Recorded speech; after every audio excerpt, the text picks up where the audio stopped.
Are humans still evolving?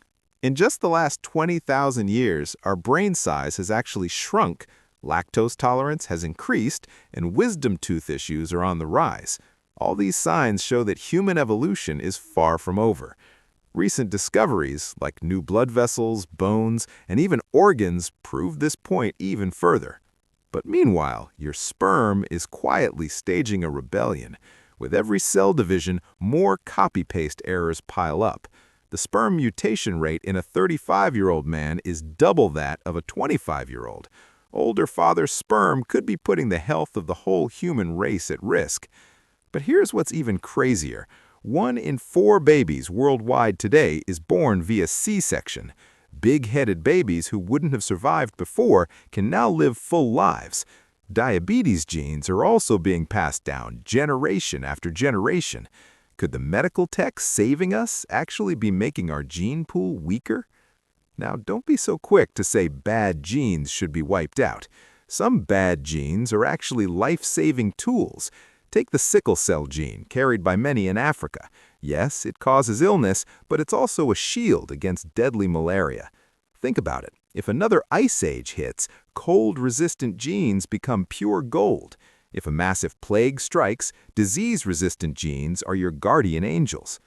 2 billion years ago, anaerobic bacteria fought to adapt to an oxygen-free world, only to be wiped out when the atmosphere changed. No matter how strong dinosaurs were, an asteroid ended them. The useless genes of today might just be what saves humanity tomorrow. Scientists predict that in 120,000 years, there might be no more dads because the Y chromosome, exclusive to men, is slowly disappearing. Moms could potentially have babies using just 2 eggs. I guess that gives a whole new meaning to men being obsolete. Future humans might evolve fingers 50% longer just to tap screens better, and eyes will get bigger to see clearly. But with CRISPR gene editing technology, these natural predictions might never happen. In 2009, the first baby screened to be free of a breast cancer gene was born in the UK.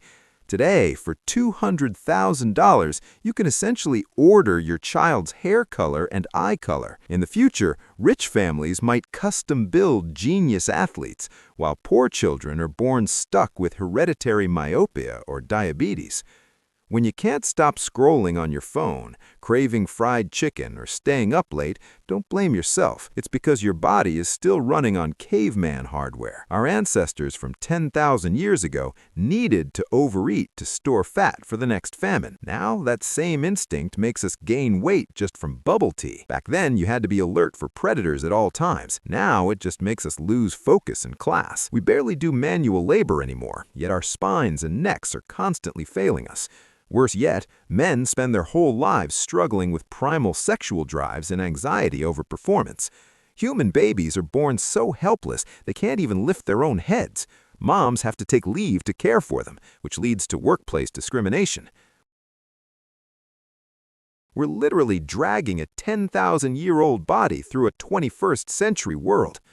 But the biotech companies are already making moves. When editing your genes becomes cheaper than curing a disease, say $5,000 to prevent cancer, governments might even offer gene mods for free. But don't celebrate just yet. High-end upgrades, like anti-aging or boosted IQ, will likely cost a fortune. Just like smartphones have basic and pro models, the future could split humanity into normals and supers.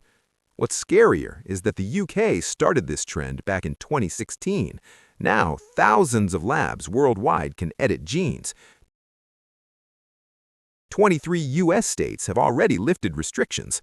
The door to a dangerous new world is swinging wide open. But have humans truly conquered nature? The Industrial Revolution is only 200 years old. Are we really bold enough to say we've beaten evolution? Go to an aquarium and look at the frilled shark that's been around for 400 million years. Before you brag to it about how great humans are, remember, it survived 5 mass extinctions. We're just the new kids on the block. As genetics professor Steve Jones from London puts it clearly, when the next great plague hits, natural selection will still be the one doing the weeding. The average lifespan of a species is 2 million years. Humans are only 200,000 years. Superviruses or asteroid impacts could send us back to the Stone Age at any moment. But what if we could link our brains to computers?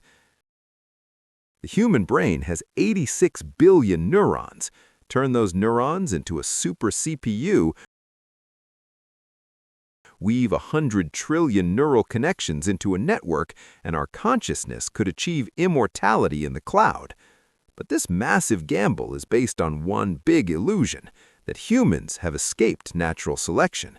When the next extinction-level event arrives, the hand reaching for the fast-forward button on evolution might actually be pulling the trigger on our own destruction.